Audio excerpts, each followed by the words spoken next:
اس بیان سے پچھلے بیان میں حضرت عبداللہ ابن مسعود رضی اللہ عنہ کی ایک روایت بیان کی گئی تھی، اور شبہ پڑتا ہے کہ اس روایت میں کچھ کمی بیشی ہو گئی تھی۔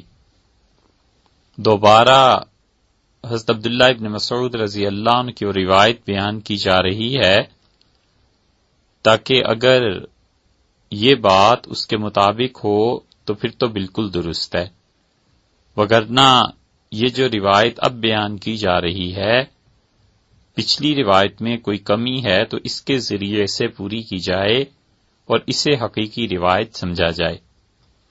مسئلہ یہ تھا کہ حضرت عبداللہ ابن مسعود رضی اللہ عنہ کی رائے تھی کہ محض نکاح کر لینے سے اور تنہائی کی نوبت نہ آئی ہو تو بیوی کی ماں یعنی ساس جو ہے وہ شوہر کے لیے حرام نہیں ہو جاتی۔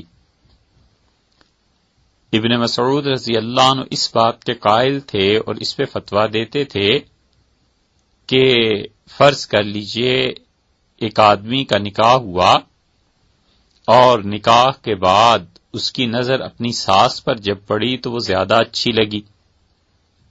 اب اس نے یہ ارادہ کیا کہ جو میری بیوی ہے جس سے نکاح ہوا ہے ابھی تک تنہائی نہیں ہوئی، رخصتی نہیں ہوئی، تو کیوں نہ میں اسے طلاق دے کر اور اس کی والدہ سے نکاح کر لوں، یعنی اپنی ساس سے۔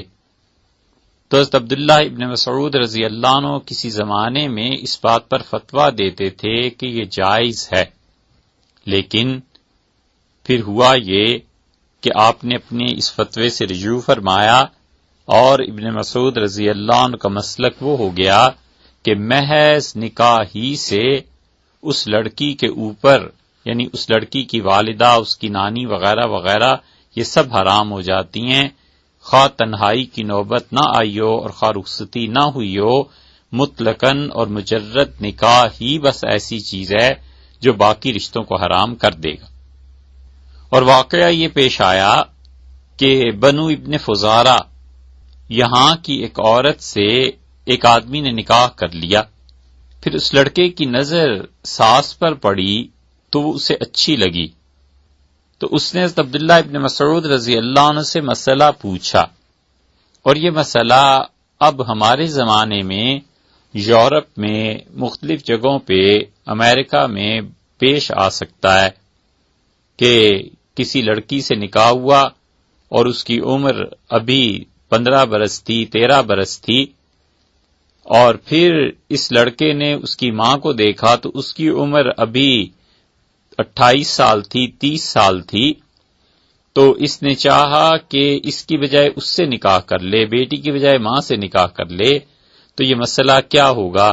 ابن مسعود رضی اللہ عنہ کا پہلا فتویٰ تو جواز کا تھا، لیکن جب بنو فزارہ کے متعلق یہ بات آئی تو حضرت عبداللہ ابن مسعود رضی اللہ عنہ سے وہاں کے ایک لڑکے نے مسئلہ پوچھا۔ اس نے کہا کہ میں نے فلاں لڑکی سے نکاح کیا تھا اور ابھی رخصتی نہیں ہوئی تھی کہ میری نظر اپنی ساس پہ پڑی اور مجھے بہت اچھی لگی، تو کیا میں اپنی بیوی کو طلاق دے کر اپنی ساس اس سے نکاح کر سکتا ہوں؟ کیونکہ جب طلاق دے دے گا تو یہ تو اس کی بیوی رہی نہیں، تو دونوں عورتیں گویا کہ غیر ہو گئی، تو کیا میں اب اس سے یعنی مطلقہ بیوی کی ماں سے نکاح کر سکتا ہوں؟ تو ابن مسعود رضی اللہ عنہ نے اس کو کہا کہ بالکل کر سکتے ہو، اس لیے کہ صرف نکاح ہی ہوا ہے، رخصتی اور تعلقات ابھی ہوئے نہیں۔ تو اس شخص نے اپنی بیوی کو طلاق دے دی اور اس لڑکی کی ماں سے نکاح کر لیا، اور یہ واقعہ ہے ابن مسعود رضی اللہ عنہ کو کوفہ کا۔ اور پھر آپ مدینہ طیبہ جب حاضر ہوئے تو وہاں دوسرے صحابہ کرام رضی اللہ عنہ سے پوچھا، تو انہوں نے کہا حضرت یہ درست نہیں، اور آپ کا فتویٰ یہ درست نہیں ہے۔ تو ابن مسعود رضی اللہ عنہ اتنا خدا کا خوف تھا کہ کوفہ واپس تشریف لے گئے جب، تو پھر اس قبیلے میں گئے، جا کر اس شخص کو تلاش کیا اور اسے فرمایا کہ اپنی بیوی سے الگ ہو جاؤ، اور علیحدہ کر دیا۔ قبیلے والوں نے کہا حضرت یہ تو بہت مشکل ہے، کیونکہ اب تو کئی بچے پیدا ہو چکے ہیں۔ تو ابن مسعود رضی اللہ عنہ کا کچھ بھی ہو، ہر صورت میں اس لڑکے کو اس عورت سے الگ ہونا چاہیے، کیونکہ اللہ نے اسے حرام قرار دیا ہے۔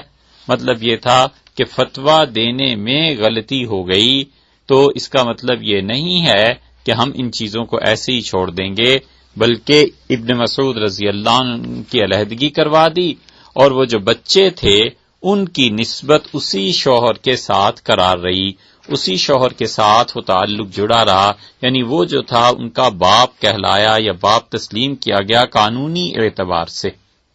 اور ابن مسعود رضی اللہ عنہ کی یہ بات بہت جگہ آئی ہے، مصنف عبد الرزاق میں بھی ہے، محلہ میں ابن حزم نے بھی نقل کیا ہے، امام بہقی رحمۃ اللہ علیہ اپنی سنن میں، وہ غالباً 7ویں جلد میں یہ واقعہ مل جائے گا۔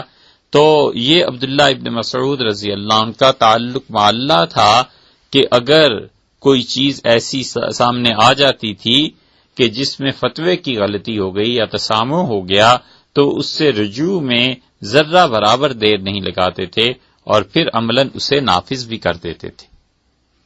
اب چلتے ہیں عقیدے کے ایک بیان یا مسئلہ تقدیر کی طرف۔ تقدیر معلق کے متعلق یہ بات اچھی طرح ذہن میں رہنی چاہیے کہ یہ معلق باتیں صرف انسانوں کے علم اور جب وہ واقعہ ظہور پذیر ہوتا ہے تو اس کے اعتبار سے ہے، اور جہاں تک اللہ تعالی کے علم کا تعلق ہے اس اعتبار سے ہر شے طے شدہ ہے، ہر بات کو اللہ تعالی مکمل طور پر جانتا ہے اور اس نے طے کر دیا ہے۔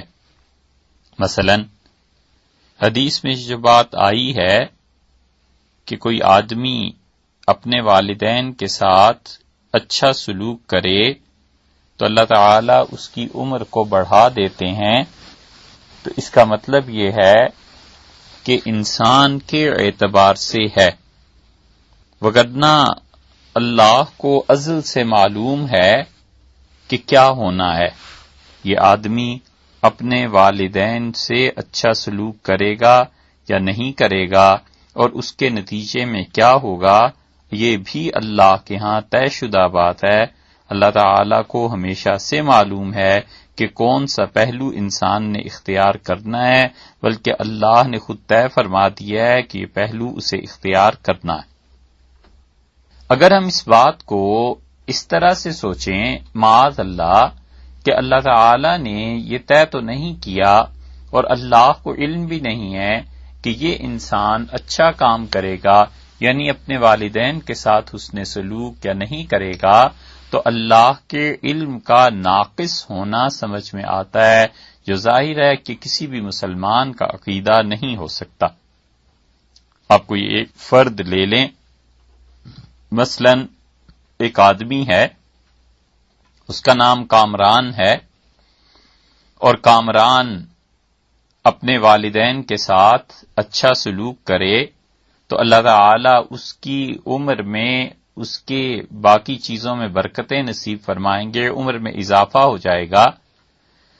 اب یہ بات اتنی انسانوں کے متعلق ہے، باقی اللہ اس بات کو جانتا ہے کہ کامران اپنے والدین کے ساتھ اچھا سلوک کرے گا یا نہیں کرے گا، اور اگر کرے گا تو اس کی عمر بڑھائی جائے گی، کتنی بڑھائی جائے گی، اور اللہ یہ بھی جانتا ہے کہ یہ کامران اپنے والدین کے ساتھ اچھا سلوک کرنے میں کن کن چیزوں میں کیا برکتیں پائے گا، اور اللہ نے یہ بھی طے کر دیا ہے کہ یہ اچھا سلوک کرے گا یا برا سلوک کرے گا۔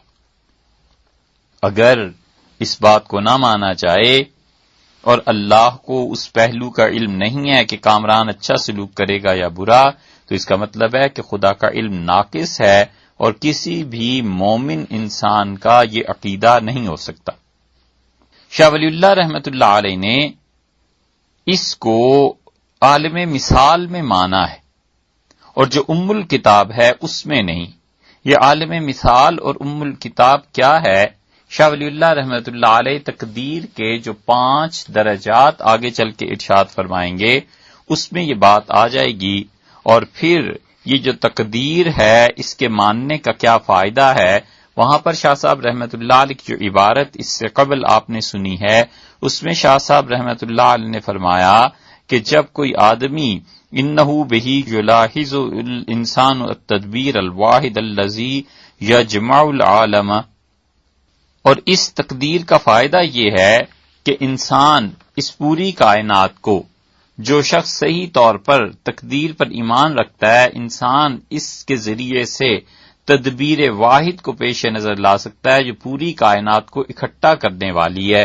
یہ تدبیر واحد جو پچھلی مرتبہ آپ نے سنا تھا، اس کا کیا مطلب ہے؟ تدبیر واحد کس کو کہتے ہیں؟ تدبیر واحد کا مطلب ہے کہ طے شدہ پالیسی، سب کے ساتھ یکساں برتاؤ۔ جب بھی کوئی مملکت چلتی ہے تو پالیسیز طے ہوتی ہیں کہ یہ کیسے کرنا ہے، اللہ نے پالیسیز طے کر دی ہیں۔ یہ تدبیر وحدانی کا مطلب یہ ہے کہ خدا نے جو پالیسیز طے کر دی ہیں اس کے مطابق اگر کوئی آدمی تقدیر پر ایمان نہیں رکھے گا تو پھر وہ ان پالیسیز کو سمجھ نہیں سکتا۔ مثلا اللہ تعالی نے اس کائنات میں تقدیر میں یہ لکھ دیا ہے، اس پوری دنیا کی تقدیر میں، کہ پانی ڈبوئے گا، اور اللہ تعالی نے اس کائنات کی تقدیر میں لکھ لیا ہے کہ آگ جلائے گی۔ اب جب کوئی آدمی اللہ کی تقدیر پر ایمان رکھتا ہے کہ پانی ڈبو دیتا ہے اور آگ جلا دیتی ہے، تو یقیناً اس کے بعد وہ آگ میں ہاتھ نہیں ڈالے گا اور بغیر کسی سہارے کے پانی میں نہیں اترے گا۔ وہ سہارا کچھ بھی ہو سکتا ہے، سوئمنگ ہو سکتی ہے، وہ سہارا اس کی مہارت ہو سکتی ہے، وہ سہارا رسی اور کشتی ہو سکتی ہے، کچھ بھی ہو سکتا ہے، لیکن اس کو اللہ کی اس پالیسی کا علم ہے۔ تو جب تقدیر پر ایمان ہوتا ہے تو انسان اپنی عقل کو استعمال کر کے ان چیزوں سے بچتا ہے۔ تو یہ جو اللہ نے پالیسی طے کرتی ہے پوری کائنات کے بارے میں، جو دستور تجویز فرما دیا ہے، شاہ ولی اللہ رحمۃ اللہ علیہ کہتے ہیں یہ تدبیر وحدانی ہے، یعنی سب کے ساتھ ایک جیسا سلوک کرنا، کوئی چھوٹا ہو، بڑا ہو، امیر ہو، غریب ہو، بادشاہ ہو، رعایا ہو، کچھ ہو، مرد ہو، عورت ہو، آگ جلائے گی اور پانی ڈبوئے گا۔ ہاں البتہ اللہ نے کسی انسان کے متعلق یہ طے کر دیا کہ اس کو آگ نہیں جلائے گی، اگرچہ یہ آگ میں پھینکا جائے گا، مگر آگ کو کہہ دیا کہ تم نے اسے نہیں جلانا، تو یہاں پہنچ کر معجزات آ جاتے ہیں، یہاں پہنچ کر کرامتیں آ جاتی ہیں، وگرنہ اللہ نے اس کائنات کے لیے پوری ایک ہی تدبیر طے کر دی۔ پھر حضور اقدس صلی اللہ علیہ وسلم نے اس پر بہت زور دیا اور بتایا کہ تم سب کو اللہ تعالی کی تقدیر پر ایمان لانا ہے، حتیٰ کہ یہ طے کیا گیا یا نبی کریم صلی اللہ علیہ وسلم نے بتا دیا کہ کوئی شخص احد پہاڑ کے برابر بھی سونا خرچ کرے تو بھی اسے کچھ فائدہ نہیں ہو سکتا جب تک کہ وہ تقدیر پر ایمان نہ لائے۔ حدیث میں آیا ہے، اسی لیے ایمانیات کو جب پڑھتے ہیں تو بندہ کہتا ہے کہ والقدر، اور تقدیر پر میرا ایمان ہے، خیرہی و شرہی من اللہ تعالی، اس میں جو خیر ہے اور شر ہے دونوں اللہ کی جانب سے ہیں۔ اور ابن ماجہ جو حدیث کی کتاب ہے اس میں آیا کہ بالاقدار کلیہا، کہ تمام کی تمام تقدیروں پر ایمان رکھو، خیرہا و شرہا، حلوہا و مرہا، اور وہ تقدیر چاہے خیر پر مشتمل ہے، شر پہ مشتمل ہے، وہ میٹھی ہے یا کڑوی ہے، ان سب چیزوں پر ایمان لاؤ۔ یعنی اللہ تعالی نے تمام باتیں جو طے کر دی ہیں وہ تمہارے نزدیک بھلی ہیں یا بری ہیں، اچھی لگتی ہیں بری لگتی ہیں، ان سب چیزوں کو ماننا پڑے گا۔ اور یہ بھی یاد رکھنا چاہیے کہ یہ سب کچھ انسانوں کے اعتبار سے ہے کہ اس میں خیر ہے یا شر ہے، یا وہ میٹھی ہے یا وہ کڑوی ہے، یہ انسانوں کے اعتبار سے ہے، وگرنہ جہاں تک اللہ تعالی کا تعلق ہے، حق تعالی شانہ کے، تو سارے کے سارے فیصلے خیر پر مبنی ہیں۔ یہ تو رسول اللہ صلی اللہ علیہ وسلم نے ہمیں سمجھانے کے لیے ارشاد فرمایا ہے کہ اللہ کی تقدیر پر ایمان لاؤ، وہ بری ہے یا بھلی، یعنی مطلب یہ کہ تمہیں بری لگتی ہے یا بھلی لگتی ہے، میٹھی ہے یا کڑوی، یعنی تمہیں میٹھی لگتی ہے یا کڑوی لگتی ہے، لیکن اللہ کی سب باتیں اچھی ہیں اور حق تعالی شانہ کی ساری باتوں پر ایمان لانا ضروری ہے۔ مثلا اللہ تعالی نے دودھ کے متعلق یہ طے کر دیا کہ وہ صحت دینے والی چیز ہے، اور اللہ تعالی نے زہر کے متعلق یہ طے کر دیا کہ زہر جو بھی کھائے گا مرے گا۔ اب آدمی یہ کہے کہ اللہ تعالی کے لیے یہ بری بات ہے کہ زہر کے متعلق اس نے قانون بنا دیا، معاذ اللہ، اللہ کے لیے بری بات نہیں۔ حق تعالی شانہ کے ہاں جو فیصلے ہیں سب خیر پر مبنی ہیں، یہ تو انسان کے لیے بری بات ہے کہ وہ استعمال کرے، انسان اس کے نتیجے میں مر جائے، لوگوں کو اس کی موت پہ صبر کرنا پڑ جائے۔ یہ سب کی سب چیزیں ایسی ہیں جن کا تعلق ایمانیات کے اعتبار سے انسان سے ہے۔ جس طرح دودھ اور زہر کے بارے میں ہم سمجھتے ہیں کہ دودھ پینے سے صحت اچھی ہوتی ہے اور زہر کھانے سے انسان مرتا ہے، بالکل ٹھیک اسی طرح آپ غیر مادی چیزوں کے بارے میں بھی دیکھیں۔ یہ تو مادی چیزیں ہیں نا، میٹیریلسٹک ورلڈ ہے، یہ دنیا مادے پر مشتمل ہے۔ دودھ ہمیں نظر آتا ہے، اسی طرح زہر ہمیں نظر آتا ہے۔ زہر تباہ کر دینے والی چیز، دودھ صحت بخش چیز، اور بالکل اسی طرح وہ چیزیں جن کی بظاہر شکل و صورت نہیں ہے، ایمان اور کفر کو لے لیں۔ ایمان کے متعلق اللہ نے طے کر دیا کہ یہ جنت میں لے جانے والی چیز ہے، اور کفر کے متعلق اللہ تعالی نے طے کر دیا کہ کفر انسان کو جہنم پہنچانے والی چیز ہے۔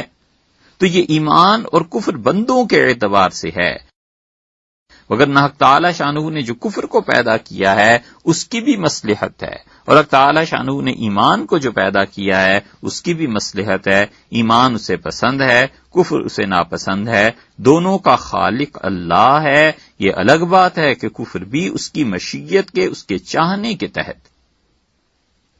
سب باتیں اللہ کی طرف سے طے شدہ ہیں، ان پر ایمان لانا اور عمل پیرا ہونا ضروری ہے۔ اب آپ دیکھیں انسان کی ستم ظریفی کہ جب دودھ اور زہر کو دیکھتا ہے تو دودھ کو خریدتا ہے اور زہر کو پھینک دیتا ہے۔ اسے پتا ہے کہ زہر کھانے سے مر جاؤں گا، اس پر کوئی اعتراض نہیں کرتا، کہتا ہے جی بالکل زہر نہ کھاتا نہ مرتا۔ یہی کہا کرتے ہیں نا کہ اس کی صحت بہت اچھی ہو رہی ہے، آج کل تو دودھ گھی میں ڈوبا ہوا ہے۔ اور یہی بات جب ایمان اور کفر کے بارے میں آتی ہے تو پھر یہاں پہنچ کے کہتا ہے کہ جی کیا کریں، کفر تو اللہ نے تقدیر میں لکھ دیا تھا، معاذ اللہ چوری اور بدکاری خدا نے تقدیر میں لکھ دی تھی۔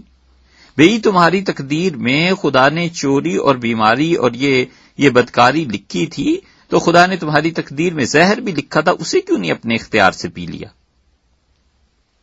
وہاں پہنچ کر انسان خاموش ہو جاتا ہے، زہر نہیں کھاتا اور کفر کر لیتا ہے، دودھ پیتا ہے، ایمان کو حاصل کر لیتا ہے، تو انسان طرح طرح کی باتیں کرنا شروع کر دیتا ہے۔ بات در حقیقت یہ ہے کہ انسان یہ چاہتا ہے کہ اسے آزادی ملے اور معاذ اللہ سارے گناہوں سے متمتع ہو، سارے گناہوں کا ارتکاب کرتا رہے اور پھر اس کے ساتھ وہ جنت میں چلا جائے۔ یہ ایسے ہی ہے جیسے کوئی انسان کیکر کا درخت لگائے اور اس سے انار کی تمنا کرے۔ انسان کو اپنے اعمال کے نتائج بھگتنا پڑیں گے، اور یہ ایسے ہی ہے کہ انسان خدا کی نافرمانی کے بعد یہ خوش فہمی رکھے کہ اب اس کے بعد مجھے جنت مل جائے گی، یہ چیزیں نہیں ہوا کرتی۔ حق تعالی شانہ نے انسان کو جو سمجھ اور عقل دی ہے اس کے مطابق کام کرتے رہنا چاہیے۔ انسان اپنے اعمال کو کرنے میں اختیار ہے اور اس کے جو نتائج نکلتے ہیں وہ حق تعالی شانہ کے قبضے میں ہیں، اور اللہ اعمال پر نتائج کو مرتب کرتا ہے۔ پھر کہتے ہیں تقدیر کی ضرورت کیا ہے؟ حق تعالی شانہ سوچ لینا چاہیے کہ کل اختیار اس کے پاس ہے۔ حضرت شاہ ولی اللہ رحمۃ اللہ نے جو عبارت ارشاد فرمائی ہے نا کہ انہ یلاحظ الانسان التدبیر الواحد الذی یجمع العالم، کہ تقدیر پر ایمان لانے کا فائدہ یہ ہے کہ انسان خدا کی طے کردہ پالیسیز کو سمجھتا ہے۔ ومن اعتقدہ علی وجہہ، اور جو انسان اس کا اعتقاد رکھتا ہے یسیر طعمہ البصر الی ما عند اللہ، تو وہ ضرور نگاہ اٹھانے والا ہو جاتا ہے اللہ کے اختیار کی طرف۔ تقدیر پر جب ایمان رکھے گا تو اللہ تعالی کے اختیار کی طرف لازماً اس کی نگاہ جائے گی کہ تعالی شانو کا اختیار ہے، وہ جو چاہے اس کائنات میں اونچ نیچ کرے، اور خدا چاہنے میں کسی کا پابند نہیں۔ حق تعالی شانہ اپنے چاہنے میں کسی کا پابند نہیں۔ جوانی میں موت دے دیتا ہے، کوئی ہے اس کے سامنے دم مار سکے؟ فرعون اور قارون اور حامان، ان لوگوں کی حکومتیں اور اختیارات کئی دہائیوں تک چلتے ہیں، کوئی نہیں ہٹا سکتا۔ پورا ملک خدا سے دعا مانگتا ہے اور بد دعائیں دیتے ہیں کسی ظالم حکمران کو، اس کے باوجود وہ ٹس سے مس نہیں ہوتا۔ یہ اللہ کی مشیت، اللہ کا چاہنا ہے، اور خدا کیسے چاہتا ہے؟ خدا کسی کا محتاج نہیں ہے، پابند نہیں۔ یہ تو اس نے فضل فرمایا کہ انسان کو اس دنیا میں حکمرانی کے لیے منتخب فرمایا اور اس سے خلافت دی، اور انہوں نے احسان کیا۔ اللہ کی مشیت یہ چاہتی تھی، اور اس نے ان ساری چیزوں کو تقدیر سے وابستہ کر دیا۔ کوئی ایسی چیز خدا نے نہیں رکھی جو طے نہ ہو۔ اللہ تعالی نے مثلاً یہ طے کر دیا کہ پانی ڈبوئے گا اور آگ چلائے گی۔ اگر خدا یہ طے نہ کرتا تو انسان کو پتہ ہی نہ چلتا کہ وہ کیا کرے کیا نہ کرے، کچھ پتہ نہ چلتا۔ دنیا میں جو عجائبات ہیں اس وقت بھی، امریکہ میں کیلیفورنیا کے قریب سین ہوزے کے قریب ایک جگہ ہے جہاں ہم خود گئے اور اللہ کی تقدیر کو دیکھ کر حیران ہوئے کہ وہاں پر منوں وزن اور ٹنوں کے وزن کے اعتبار سے لوہے کی چیزیں ہیں، اور اس کو ایک بچہ بھی اپنی انگلی سے ہلا سکتا ہے۔ کشش ثقل، گریوٹی، یہ جو پل ہے، کھچاؤ ہے، وہاں قانون نہیں ہے۔ وہ ایک چھوٹا سا حصہ ہے، اور وہاں پر خدا نے اپنا یہ قانون نافذ نہیں کیا۔ کیوں نہیں کیا؟ یہ اس کی مرضی۔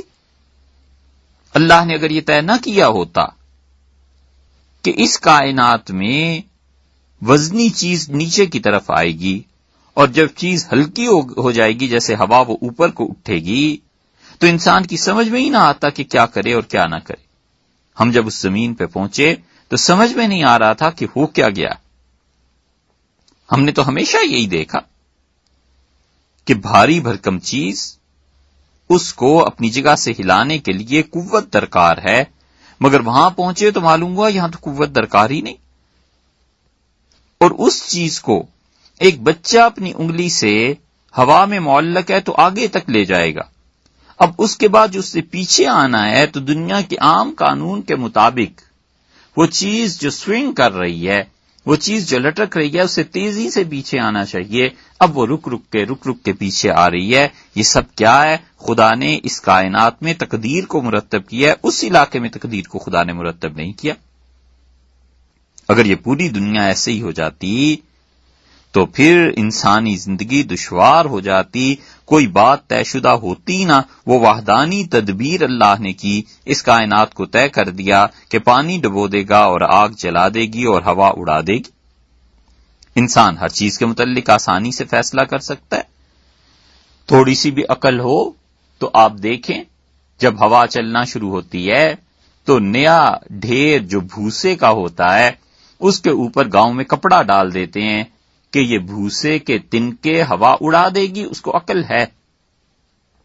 اور کھلیان میں آگ لگ جائے اور فصل پکی بھی ہو تو اس آگ کو بجھانے کی کوشش فوری طور پہ کی جاتی ہے، کیونکہ پتہ ہے کہ اگر غفلت برتی، عقل سے کام نہ لیا تو سارا کھلیان جل جائے گا۔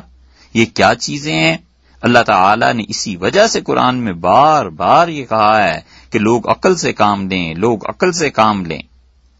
تو اگر اس کائنات میں خدا کا کوئی قانون نہ ہوتا اور یہ سب کچھ ایسے ہی چل رہا ہوتا تو پھر اس کائنات میں انسانی زندگی کا قائم رہنا ہی دشوار تھا۔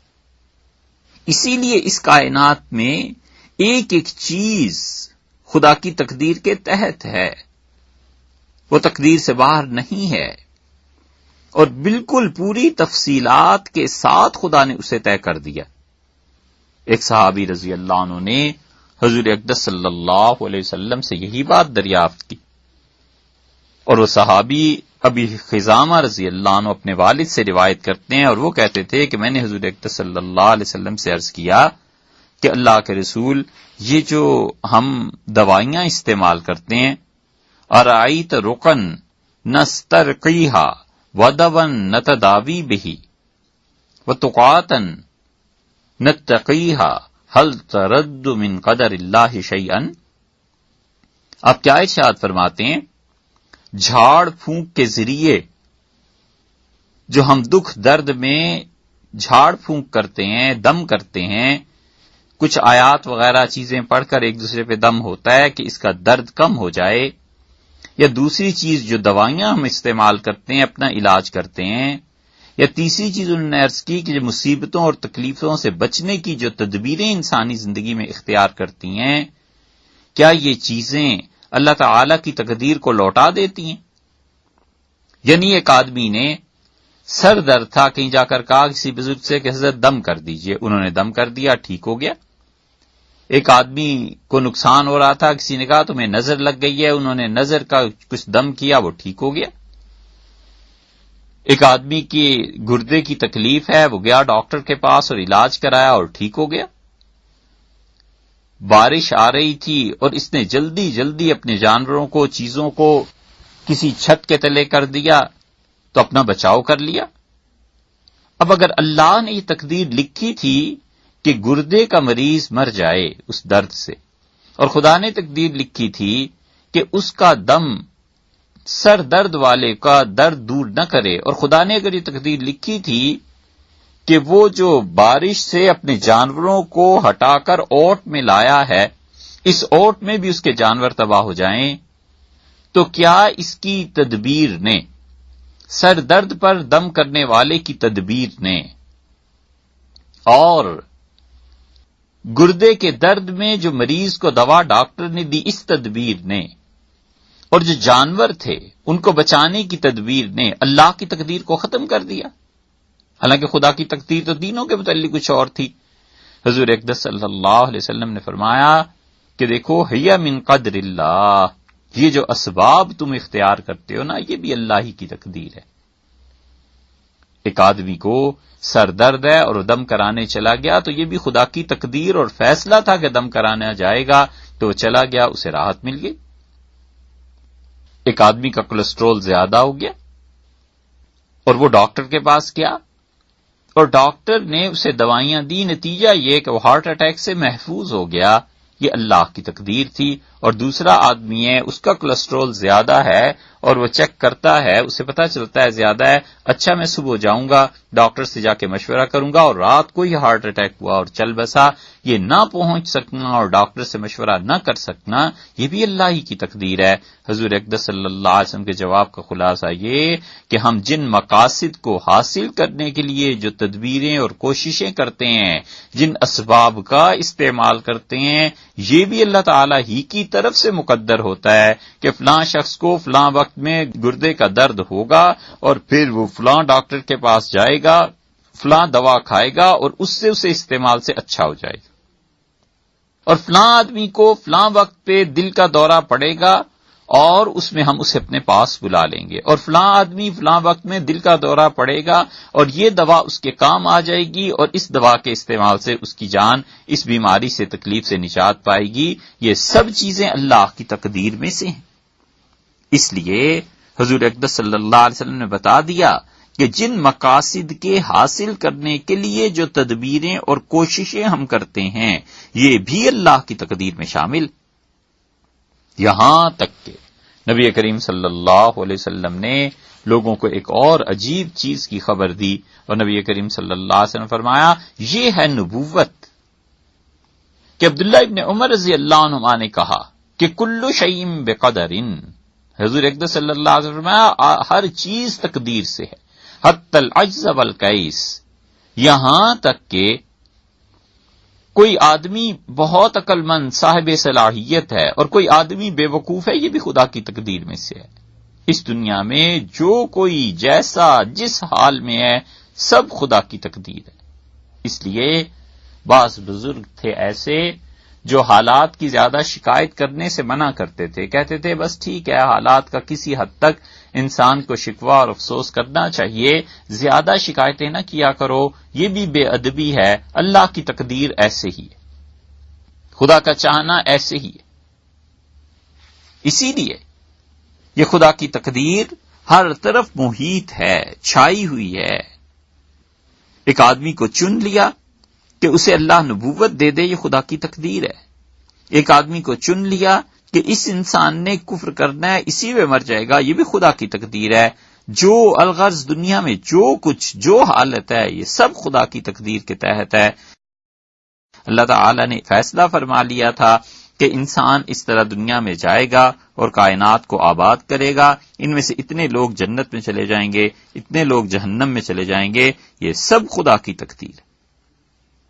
حدیث میں آتا ہے حضور اقدس صلی اللہ علیہ وسلم ایک دن تشریف لائے اور 2 کتابیں آپ کے ہاتھ میں تھیں، اور صحابہ کرام رضی اللہ عنہ کو آپ نے دکھائیں اور آپ نے فرمایا یہ دیکھو، اس کتاب میں اللہ تعالی نے آدم علیہ السلام سے لے کر اس کائنات میں آخری فرد جو جنت میں جائے گا ان سب کی تعداد لکھ کر اور اس کے نیچے اس کا جمع حاصل کل جو ہوتا ہے وہ بھی طے کر دیا ہے، اور یہ کتاب ہے، اس کتاب میں سارے جہنمیوں کے نام لکھے گئے ہیں جو قیامت تک آئیں گے، اور اللہ اس سے فارغ ہو چکا ہے۔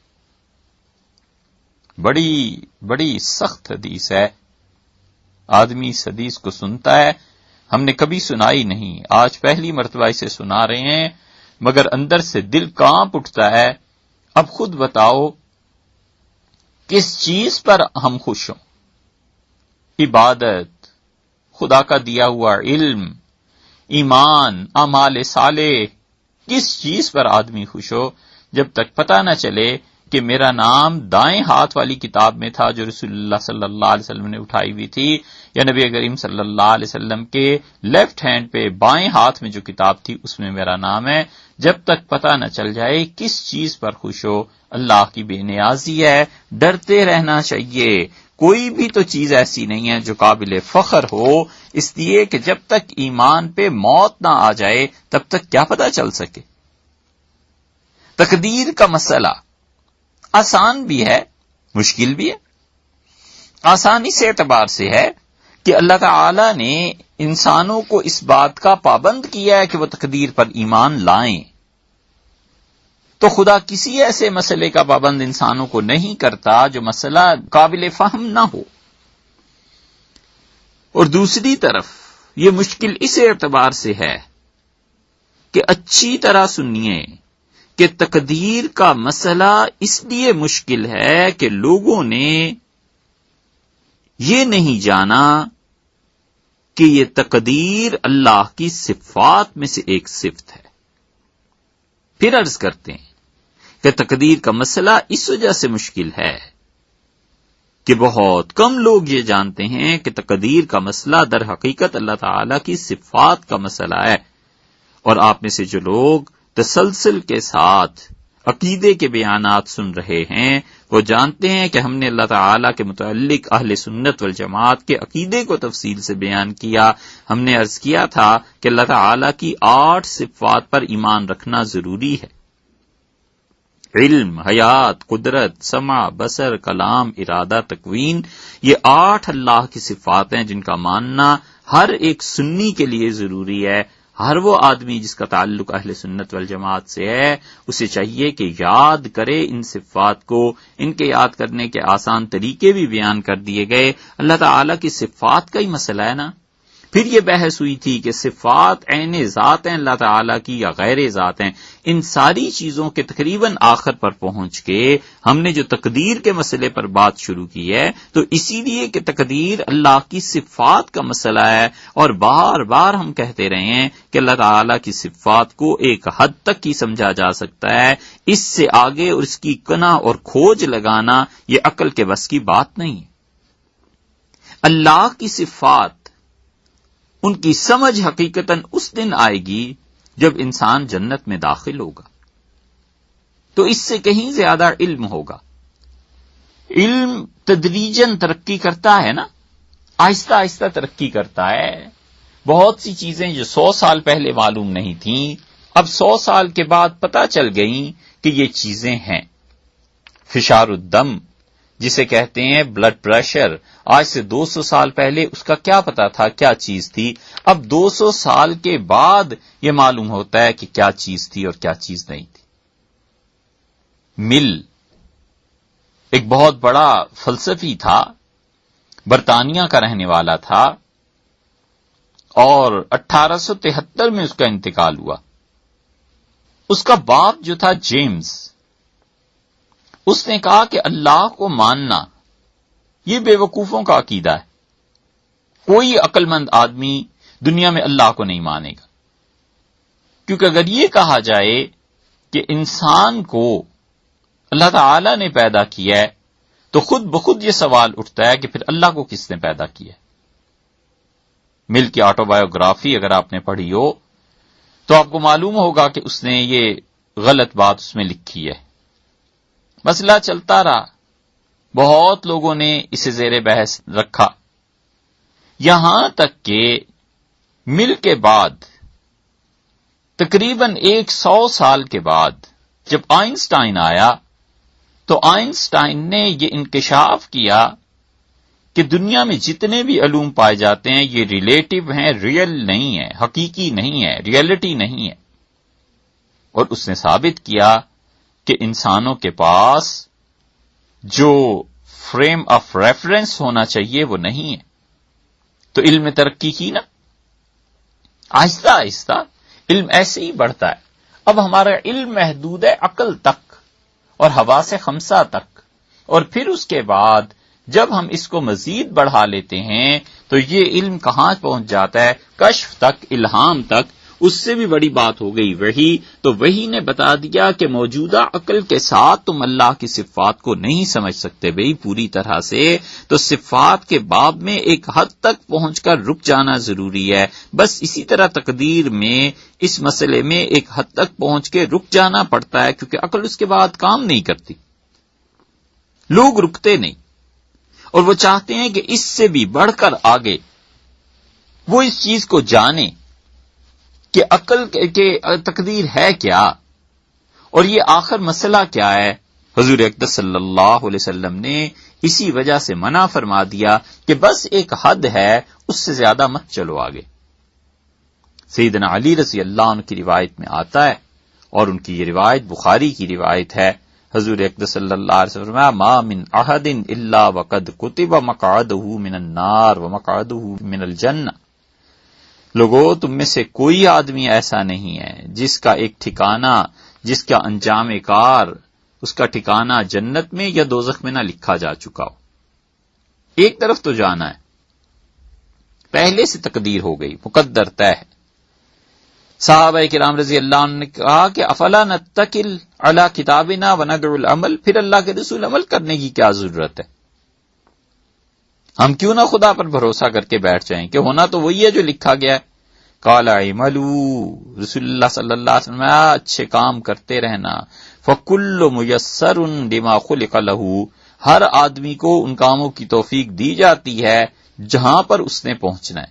جنت میں جانا ہے، خدا اس کے لیے جنت کے اعمال آسان کر دیتا ہے۔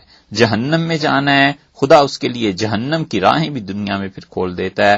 وَأَمَّا مَنْ كَانَ مِنْ أَهْلِ السَّعَادَةِ، رسول اللہ صلی اللہ علیہ وسلم جو خوش بخت نیک بخت ہوتے ہیں ان کے لیے سعادت اور نیکی کے کام آسان کر دیے جاتے ہیں، اور جو بدبخت ہوتے ہیں ان کے لیے بدبختی کے کام آسان کر دیے جاتے ہیں۔ ثم قرأ، پھر رسول اللہ صلی اللہ علیہ وسلم نے قرآن پڑھا اور آپ نے فرمایا فَأَمَّا مَنْ آتَى وَاتَّقَى وَصَدَّقَ بِالْحُسْنَى فَسَنُيَسِّرُهُ لِلْيُسْرَى۔ سو جو شخص اللہ کی راہ میں خرچ کرتا ہے جسے خدا نے دیا ہے، اور پھر وہ تقوی اختیار کرتا ہے اور اچھی بات کی تصدیق کرتا ہے، یعنی رسول اللہ صلی اللہ علیہ وسلم جس دعوت کو لے کے آئے اسلام کو، اس نے اس دعوت کو قبول کر لیا، فَسَنُيَسِّرُهُ لِلْيُسْرَىٰ، تو ہم اس کو چین اور راحت کی زندگی دے دیں گے۔ وَأَمَّا مَن بَخِلَ وَاسْتَغْنَىٰ، اور پھر جس آدمی نے مال کو غریبوں پہ خرچ نہیں کیا، بخل کرتا رہا، واستغنیٰ، مغرور، بے پرواہ رہا۔ یہ غرور جو ہے نا کہ ہمیں سب کچھ آتا ہے، یہ غرور جو ہے نا، کبر، کہ مولوی صاحب کو کیا پتا ہے، ان مسجدوں والوں کو کیا پتا ہے، اور ہدایت کے پیغام سے اپنے آپ کو بے نیاز سمجھنا، بہت بڑی خوبی انسانی اخلاقیات کی، مورل ویلیوز میں سے ایک یہ ہے ویلیو اور اخلاق کہ آدمی اپنے آپ کو کم درجے کا سمجھے، تواضع، موڈیسٹی۔ واستغنا، اللہ نے فرمایا کہ جس کو ہم نے پیسہ دیا ہے پھر بخل کرتا ہے، اللہ کی راہ میں خرچ نہیں کرتا، اور اس کے ساتھ ساتھ کیا کرتا ہے، واستغنا، بے نیاز رہا، ہدایت کی باتوں کی طرف توجہ ہی نہیں کی۔ یہ واستغنا جو ہے نا کہ بے نیازی کا پہلو اختیار کیا۔ آپ سوچئے ہم مسلمانوں کے گھروں میں قرآن کریم ہوتا ہے نا، اور ہم مسلمانوں ہی کے گھروں میں ہمارے والدین، باپ، ماں، بھائی، بہن، بیٹا، بیٹی، کتنے ہی ایسے ہیں جنہوں نے 50 سال میں کبھی ایک مرتبہ قرآن کھول کے نہیں دیکھا کہ اللہ نے اس میں کیا پیغام دیا۔ واستغنا، بے نیاز رہتا ہے۔ وَكَذَّبَ بِالْحُسْنَىٰ، اور اسلام کی جو دعوت اچھی بات کی ہے اس کو جھٹلا دیا اس نے۔ فَسَنُيَسِّرُهُ لِلْعُسْرَىٰ، تو ہم نے پھر کیا کیا اس کے واسطے، ہم تکلیف کی اور دشواری والی زندگی یعنی دوزخ کی زندگی کے کام آسان کر دیں گے۔ یہ ہے وہ فرق جو آپ دیکھتے ہیں اور کہتے ہیں کہ یہ حرام کام کرتا ہے، رشوت لیتا ہے اور مردار کھاتا ہے، یہ کام کرتا ہے، یہ کام کرتا ہے، اس کے باوجود اس کو کوئی خدا کی پکڑ نہیں۔ ارے بھئی، خدا کی پکڑ تو اس وقت ہوتی جب اس نے جنت کے راستے پہ چل کے آگے جنت حاصل کرنی ہوتی۔ یہ برائی، بے حیائی کے کام اللہ نے اس کے لیے آسان کر دیے ہیں۔ فَسَنُيَسِّرُهُ لِلْعُسْرَىٰ، ہم اس کے لیے آسان کر دیں گے دوزخ کی طرف چلنا۔ تو دوزخ کی طرف چل رہا ہے۔ اسی لیے حضور اقدس صلی اللہ علیہ وسلم نے اس حدیث پر اگر آپ غور کریں گے نا، اس لیے آپ اگر اس حدیث پر غور کریں گے نا تو آپ دیکھیں گے صحابہ کرام رضی اللہ عنہم نے جو سوال کیا تھا رسول اللہ صلی اللہ علیہ وسلم نے اس کا جواب نہیں دیا۔ انہوں نے تو پوچھا یہ تھا کہ اللہ کے رسول پھر کیوں نہ ہم اپنی تقدیر پر بھروسہ کر کے بیٹھ جائیں، جو ہونا ہے ہو رہے گا۔ حضور اقدس صلی اللہ علیہ وسلم نے بجائے اس کے کہ انہیں یہ فرما دیتے کہ تقدیر پر بھروسہ کرو یا نہ کرو، نبی کریم صلی اللہ علیہ وسلم نے انہیں عمل کی دعوت دے دی۔ فرمایا عمل کرو، چھوڑو اس بحث کو، کہاں پہنچنا ہے، کس کے لیے جنت ہے، کس کے لیے جہنم ہے، بس یہ فرمایا کہ اعملوا فکل میسر لما خلق لہ، عمل کرو اور دیکھو ہر ایک کو انہی کاموں کی توفیق ملتی ہے جس کے لیے وہ پیدا ہوا ہے۔ اگر اس کتاب میں نام تھا کہ جہنم میں جائے گا تو پھر اس کتاب میں طے شدہ بات ہے، لکھی ہوئی بات ہے، بس اس دنیا میں جہنمیوں جیسے کام کرے گا۔ اور اگر اس کتاب میں طے تھا کہ وہ جنت میں جائے گا تو اس کے لیے بھی لکھی ہوئی چیز ہے، بس وہ آدمی اس کے لیے یہ کام آسان ہو جائیں گے۔ تو رسول اللہ صلی اللہ علیہ وسلم نے بتا دیا کہ دیکھو اس کام کو اگر سوچنا ہے، سمجھنا ہے تو بس اس طرح ہے کہ تم کام اپنے کرتے رہو، نیکی کے کام کرو، اچھائی کے کام کرو۔ عبداللہ ابن مسعود رضی اللہ عنہ کی روایت میں آتا ہے، اور وہ حدیث بھی سوچ لینی چاہیے، اس حدیث کو اچھی طرح یاد رکھنا چاہیے، بخاری اور مسلم میں آتا ہے۔ ابن مسعود رضی اللہ عنہ نے کہا کہ رسول اللہ صلی اللہ علیہ وسلم نے ہم سے فرمایا کہ ان خلق احدکم یجمع فی بطن امہ 40 یوما، شوہر اور بیوی کے تعلقات کے نتیجے میں جو کچھ ہوتا ہے 40 دن تک وہ ماں کے پیٹ میں رکھا جاتا ہے۔ ثم یکون علقۃ، پھر اس کے بعد اس جگہ پر وہ جمع ہوا خون بن جاتا ہے اور 40 دن ٹھہرتا ہے۔ ثم یکون مضغۃ، اور پھر اس کے بعد وہ گوشت کی بوٹی بننا شروع ہوتی ہے اور 40 دن پھر گزر جاتے ہیں۔ ثم یبعث اللہ الیہ ملکا ب4 کلمات، پھر اللہ تعالی فرشتے کو بھیجتا ہے اور 4 باتیں لے کے فرشتہ آتا ہے. فَيَكْتُبُ عَمَلَهُ، تو فرشتہ اس کے اعمال لکھتا ہے. اللہ سے پوچھتا ہے کہ اللہ اس کے لیے کون سے اعمال آسان کرنے ہیں. اللہ بتا دیتا ہے کہ جنت والوں کے اعمال آسان کر دیں. اور اگر خدا نے یہ طے کر دیا کہ جہنم والے اعمال آسان کر دے تو بنے گا کیا؟ اس لیے کبھی اپنے اعمال پر ناز نہ کرے، میں ایسا اور میں ایسا، کچھ نہیں بھئی. وَأَجَلَهُ، اور اس کی عمر کی مدت لکھ دیتے ہیں کہ اتنے سال اس نے جینا ہے. اور پھر تیسری چیز رزقہ، اس کا رزق لکھ دیا جاتا ہے کہ اسے کتنا رزق ملے گا. ایسے بھی ہیں جو 2 وقت کے محتاج ہیں کھانے کے، اور ایسا بھی ہے جس کا دسترخوان بچتا ہے تو ہزار آدمی کھاتے ہیں، جس کا دسترخوان بچتا ہے تو وہ چند لقمے ہی چاہے لے، لیکن اس کی وجہ سے اس کے مرید، اس کے دوست، اس کا کنبہ، کتنے ہی لوگوں کو خدا رزق دیتا ہے. وَشَقِيٌّ أَوْ سَعِيدٌ، یہ لکھ دیتے ہیں کہ یہ بدبخت ہے، شقی ہے، یا نیک بخت ہے، سعید ہے، اس کا مقدر اچھا ہے. اور پھر یہ لکھنے کے بعد ثُمَّ يَنفَخُ فِيهِ الرُّوحُ، روح اس میں پھونک دی جاتی. فَوَالَّذِي لَا إِلَٰهَ غَيْرُهُ، قسم ہے اس اللہ کی جس کے علاوہ کوئی عبادت اور بندگی کے لائق نہیں. إِنَّ أَحَدَكُمْ لَيَعْمَلُ بِعَمَلِ أَهْلِ الْجَنَّةِ، تم میں سے کوئی آدمی زندگی بھر نیکی کے کام کرتا رہتا ہے.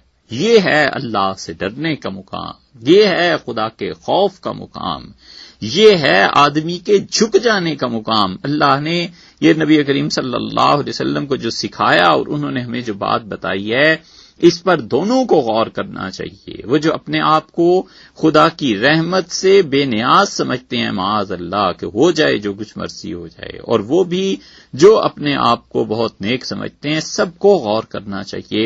نبی کریم صلی اللہ علیہ وسلم فرمایا کبھی ایسے ہوتا ہے کہ لَيَعْمَلُ بِعَمَلِ أَهْلِ الْجَنَّةِ، ساری زندگی نیکی کے کام کرتا رہتا ہے، نیکی ہی نیکی.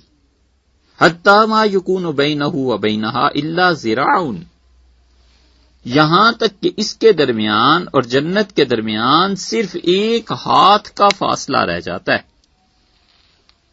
اور جب 1 ہاتھ کا فاصلہ رہ جاتا ہے فیسبق علیہ الکتاب، تو تقدیر کا لکھا اس پر غالب آ جاتا ہے. فیعمل بعمل اہل النار، تو یہ جہنمیوں جیسے کام کرنے لگتا ہے. موت سے پہلے جہنمیوں کے کام کرنے لگتا ہے. فیدخلھا، اور پس وہ جہنم میں چلا جاتا ہے.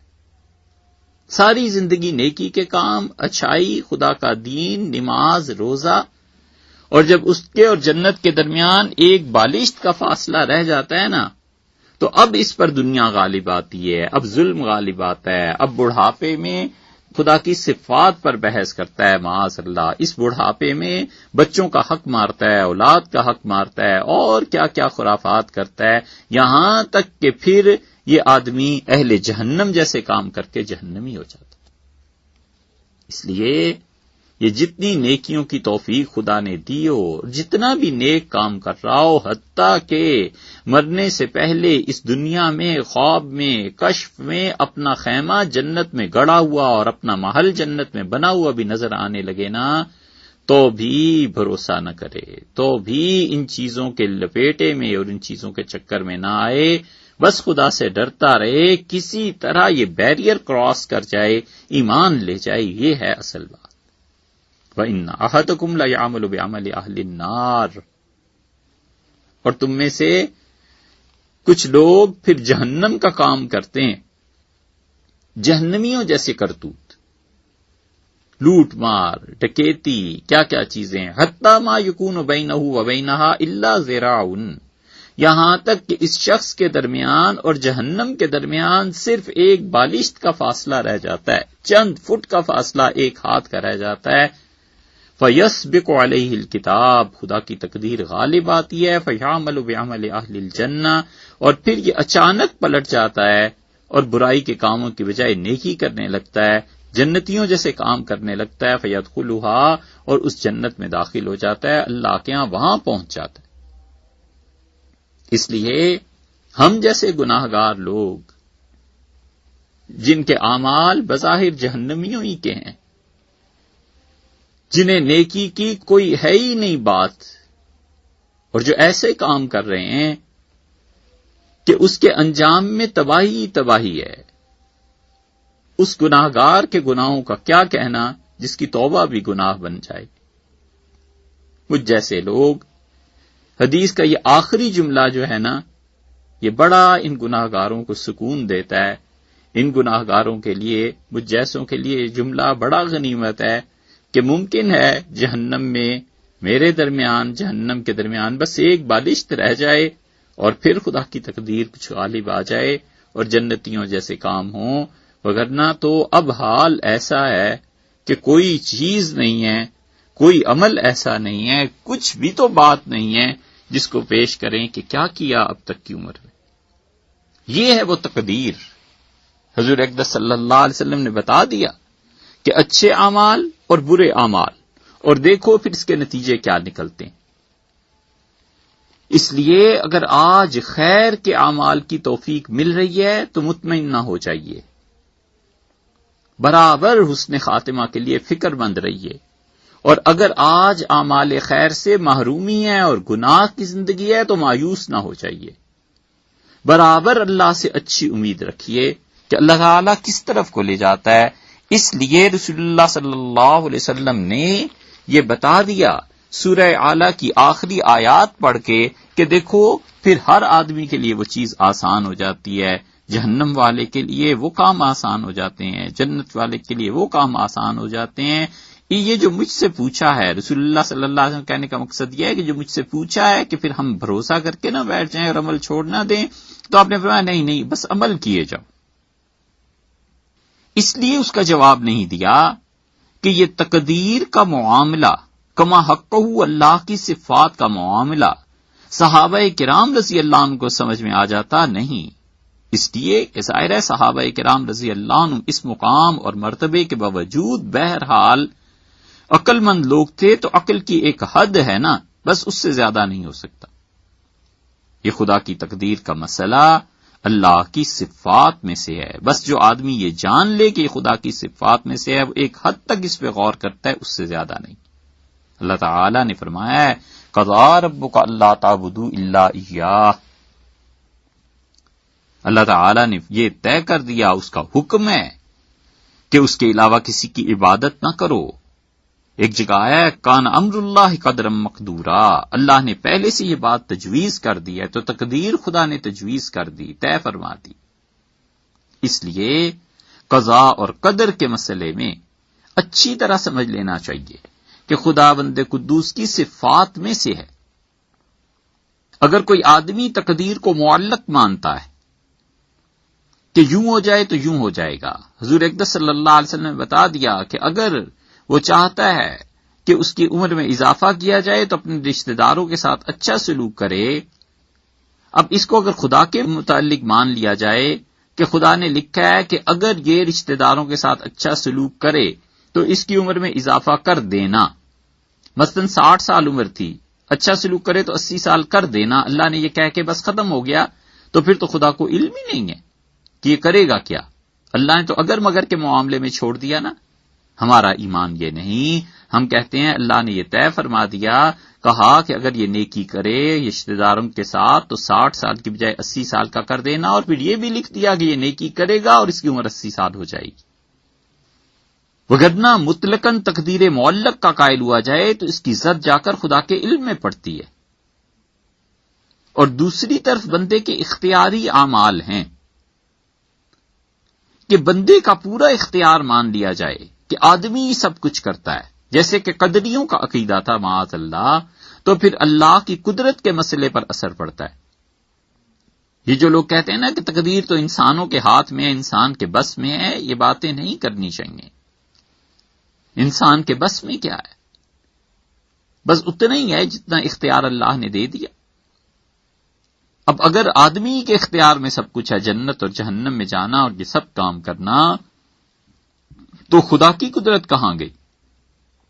اس لیے ہمارا عقیدہ ہے کہ کچھ چیزیں اللہ تعالی کے اختیار میں دی ہیں حقیقتاً، یعنی ہمارا عقیدہ ہے کہ جو چیزیں اللہ تعالیٰ کے اپنے اختیار میں ہیں، اللہ نے اپنے بندوں کو اختیار دیا ہے، تو قضاء اور قدر اس تقدیر کے مسئلے کو لوگ الجھا دیتے ہیں۔ تو انداز یہ ہونا چاہیے کہ اللہ تعالیٰ نے چیزوں کو طے فرما دیا ہے، کائنات کے ذرے ذرے کا اللہ کو علم ہے، اور اللہ تعالیٰ نے اپنی قدرت، کامل قدرت کے تحت یہ سب کچھ کیا ہے، اس لیے تقدیر پر ایمان لانا ضروری ہے۔ تقدیر پر ایمان لانا بہت بڑی نیکی کے کاموں میں سے ایک کام ہے۔ اسی لیے شاہ صاحب رحمۃ اللہ علیہ فرماتے ہیں من اعظم انواع البر الایمان بالقدر، اور بہت بڑی نیکی کے کاموں میں سے ایک کام یہ ہے کہ انسان تقدیر پر ایمان لائے، کیونکہ نیکی کے کاموں میں سب سے افضل چیز عقیدہ ہے نا، توحید ہے، رسالت ہے، اللہ کی ذات ہے، صفات ہیں، تو ان میں سب سے بہتر عقیدہ، سب سے اچھا عقیدہ اللہ کی توحید پر ایمان لانا ہے، اللہ کی صفات پر ایمان لانا ہے، اس پہ ثواب ملے گا۔ اور قضاء اور قدر جو تقدیر ہے یہ اللہ کی صفات میں سے ایک صفت ہے، سو اس پہ ایمان لانا بھی بہت بڑی نیکی کا کام ہے۔ شاہ صاحب رحمۃ اللہ علیہ اسی لیے اپنی عبارت کو شروع فرمایا اور فرمایا کہ من اعظم انواع البر الایمان بالقدر، اور بہت بڑی بڑی نیکیاں جو ہیں ان کی قسموں میں سے ایک قسم یہ ہے کہ انسان تقدیر پر ایمان لائے۔